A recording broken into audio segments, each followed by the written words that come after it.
Hello friends, मैं आपका स्वागत करता हूं मोटिवेशन से बढ़कर यूट्यूब चैनल पर। यहाँ पर हम न सिर्फ मोटिवेशन की बातें करते हैं, बल्कि उन सभी विषयों पर बात करते हैं जो आपके जीवन को और बेहतर बनाते हैं। आगे बढ़ने से पहले अगर आप चैनल पर नए हैं तो सब्सक्राइब करना ना भूलें। इससे होगा ये कि आप हमारी कोई वीडियो मिस नहीं करेंगे और साथ ही साथ आपके ऐसा करने से हमें भी आगे बढ़ते रहने का प्रोत्साहन मिलता है। मित्रों, मुझे यकीन है कि आप सब ने रामायण देखी होगी और बहुतों ने पढ़ी भी होगी। वैसे तो पूरी रामायण ही ज्ञान का भंडार है, लेकिन सारा ज्ञान कुछ मिनटों में समेट पाना नामुमकिन है। इसलिए आज की वीडियो में हम कुछ खास बातें जानेंगे और सीखेंगे ऐसे गुण जो हमें जीवन की हर परेशानी से बाहर निकालने में रामबाण साबित होंगे। इन सभी बातों को अगर हम अपने जीवन में उतारेंगे तो ना तो हमें कोई मुश्किल बड़ी लगेगी और ना ही हम जीवन में कभी निराश होंगे। तो चलिए शुरू करते हैं। जय श्री राम। पहला गुण, विनम्रता।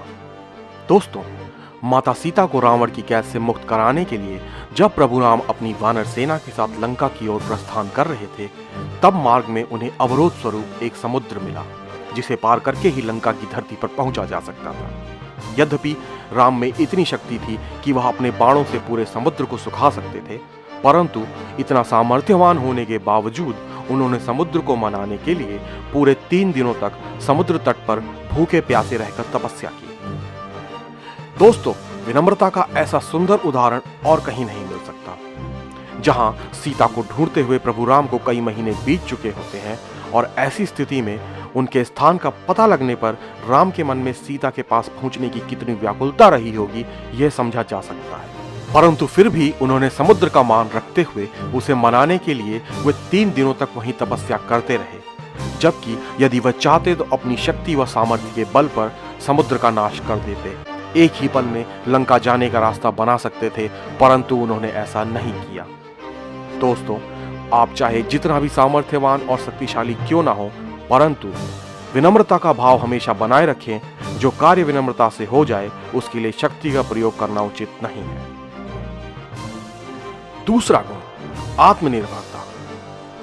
जब रावण माता सीता का हरण कर उन्हें लंका ले गया, तब प्रभु राम, जो स्वयं राजा जनक के दामाद और अयोध्या के प्रभारी महाराज भरत के भाई थे, उन्होंने किसी से युद्ध में उनका साथ देने, सेना भेजने अथवा किसी भी प्रकार की मदद नहीं मांगी, ना ही किसी से अपना दुखड़ा गाया, बल्कि अपनी शक्ति और सामर्थ्य के बल पर ही रावण से 2-2 हाथ करने का निश्चय किया।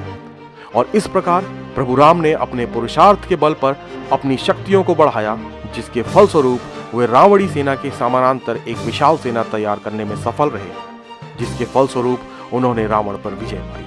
तीसरा गुण, अपनी शक्तियों का ज्ञान होना। माता सीता की खोज में जब वानरों के साथ हनुमान जी समुद्र तट पर पहुंचे, तब अंगद व जामवंत ने हनुमान जी से समुद्र पार कर लंका जाने एवं माता सीता का पता लगाने का अनुरोध किया। किंतु इतने बड़े समुद्र को पार कैसे किया जाए, यह वाकई बड़ा गंभीर सवाल था, परंतु इसका जवाब हनुमान जी को नहीं सूझ रहा था। तब अंगद और जामवंत ने प्रभु हनुमान को उनकी शक्तियों का याद दिलाते हुए बताया कि कैसे उन्होंने अपने बाल्यकाल में सूर्य के पास जाकर पूरा का पूरा सूर्य निगल लिया था। उन्होंने यह भी बताया कि हनुमान यदि चाह लें तो इस विशाल समुद्र को अपने एक ही छलांग से लांघ सकते हैं। इस प्रकार उनके याद दिलाने पर हनुमान जी को अपनी भूली हुई शक्तियां याद आईं, जिसके उपरांत उन्होंने एक विशाल समुद्र को पार कर लंका पहुंचे और सीता माता का पता लगाया। दोस्तों, आप भी ऐसी ही अपार ऊर्जा और शक्तियों के मालिक हैं।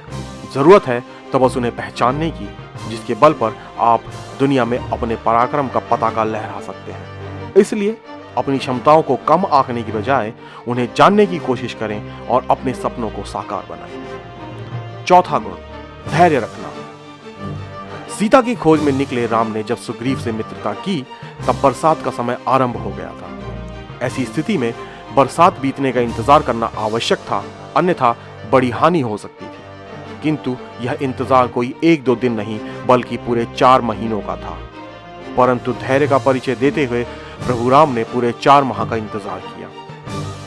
अब जरा कल्पना करिए कि जिसके प्राणों से प्रिय उसकी पत्नी किसी राक्षस के चंगुल में फंसी हो, ऐसी स्थिति में वो भला 4 महीने तक हाथ पे हाथ धरकर कैसे बैठा रह सकता है। इस प्रकार प्रभु राम की सफलता में उनका धैर्य एक बड़ी वजह रही।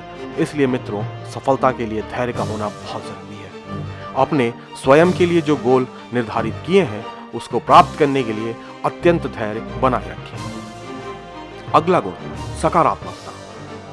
रावण एक बहुप्रतापी राजा था। उसे ब्रह्मा का वरदान एवं भगवान शिव की शक्तियां प्राप्त थी। उससे न सिर्फ मनुष्य बल्कि देवता भी कांपते थे। परंतु ऐसे महाबली से दो हाथ करते हुए प्रभु श्री राम ने नकारात्मक विचारों को कभी अपने निकट भटकने नहीं दिया।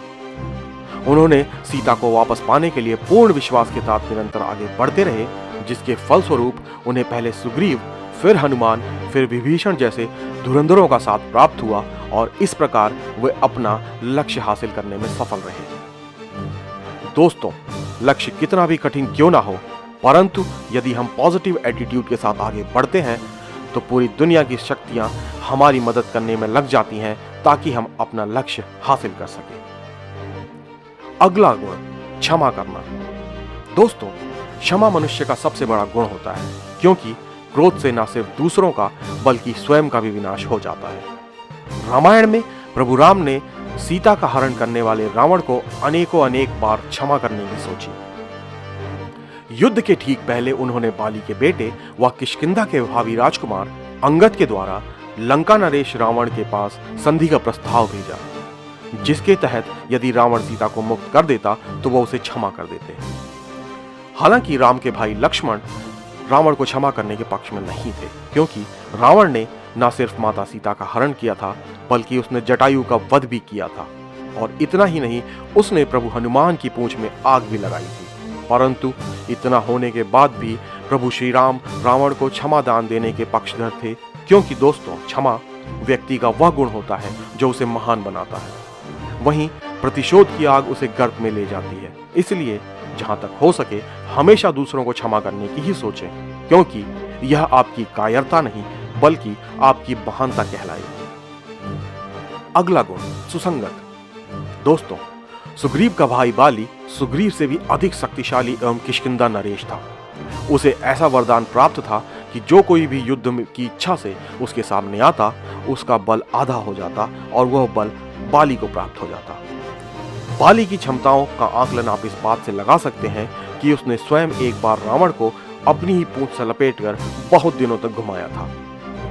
यदि राम चाहते तो सुग्रीव की बजाय बाली से दोस्ती कर रावण पर आसानी से विजय प्राप्त कर सकते थे। मरने से पहले बाली ने भी स्वयं प्रभु राम से यही बात कही थी, परंतु राम ने बाली की शक्तियों का मोह न करके सुग्रीव की सहायता ली, क्योंकि बाली भी रावण की ही तरह दुराचारी था। उसने अपने ही छोटे भाई सुग्रीव की पत्नी को अपने पास रख लिया था और सुग्रीव के प्राणों का प्यासा बन बैठा था। इस प्रकार बाली और रावण में कोई ज्यादा फर्क नहीं था। ऐसी स्थिति में यदि राम बाली की सहायता लेकर रावण से युद्ध करते तो वे कभी भी पुरुषोत्तम नहीं कहलाते। इतना ही नहीं, बाली के कुसंगत में रहकर उनमें भी उन्हीं अवगुणों का समावेश हो जाता जो बाली में था।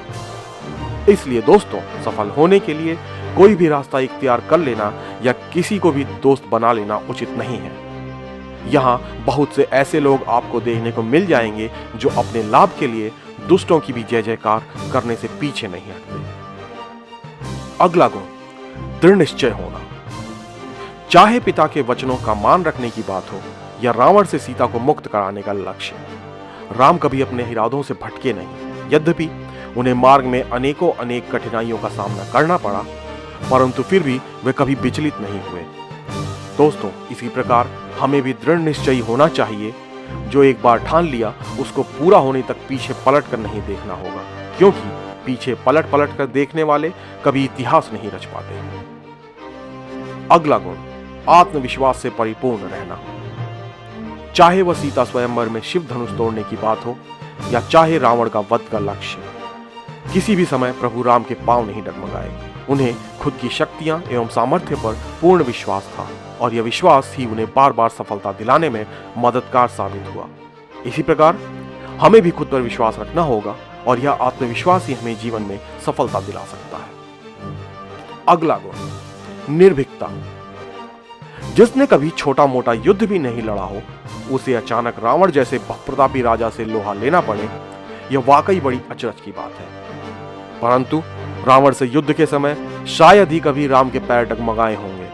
राम ने कभी भी रावण की शक्तियों के सामने खुद को भयभीत नहीं पाया, जिसके फलस्वरूप उन्हें सफलता प्राप्त हुई। दोस्तों, गौर करने की बात है, यही निर्भीकता का गुण हमारे अंदर भी होना चाहिए। किसी भी व्यक्ति में निर्भीकता के गुण का होना उसके व्यक्तित्व को निखारने के लिए बेहद आवश्यक है। निर्भीक होकर ही हम अपने गोल के लिए सतत प्रयास कर सकते हैं और सफलता के करीब पहुंच सकते हैं। मित्रों, आज के लिए बस इतना ही। मैं आशा करता हूं कि आपको वीडियो पसंद आई होगी और यह भी उम्मीद करता हूं कि आप इन सभी बातों को अपने जीवन में सच्चाई से उतारने की कोशिश करेंगे और अपनी सारी परेशानियों को आसानी से हल कर पाएंगे। मेरा आपसे सप्रेम अनुरोध है कि इस वीडियो को पसंद करने के साथ साथ और लोगों तक पहुंचाएं। अगर आप चैनल पर नए हैं तो चैनल को सब्सक्राइब करना ना भूलें। फिर मिलते हैं एक नई प्रेरणा से ओतप्रोत वीडियो में। तब तक जिंदगी में स्वस्थ रहें, खुश रहें। धन्यवाद और जय श्री राम।